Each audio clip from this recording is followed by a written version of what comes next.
عزتمند مونږ به نن تاسو ته یوه بهترینه وظیفه ذکر کوو.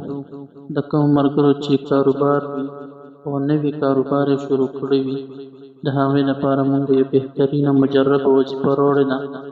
دا عمل چې روزانه کوي، الله جل شانه به په کاروبار کې برکت اچوي او الله جل شانه به د دې انسان کاروبار مخ په وړاندې بوځي.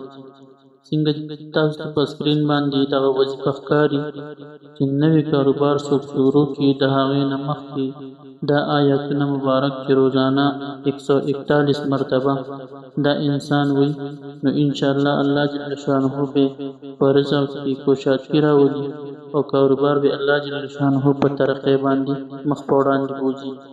نو وظیفه درته زه وایم او تاسو بیا شروع کړئ. د کوم ملګرو چې نوي کاروبارونه وي، لله ما فی السماوات والارض ان الله هو الغنی الحمید.